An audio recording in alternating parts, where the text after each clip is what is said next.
A light magnitude 3.1 earthquake hit 82 kilometers, 51 miles, away from Bandar Lampung, Indonesia, in the early afternoon of Saturday, July 26, 2025 at 2:37 p.m. local time, GMT+7.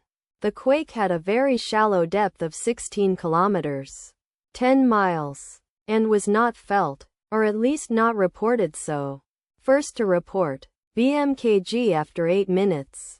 The earthquake occurred 6 days after a magnitude 3.6 earthquake had hit on Sunday, July 20, 2025, at 9:01 a.m. GMT+7 local time, in 54 kilometers, 34 miles, distance to the north.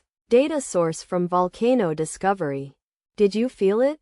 Let us pray. May the earthquake that occurred not affect our brothers and sisters there. May the earthquake not happen again. And may God protect everyone. Amen.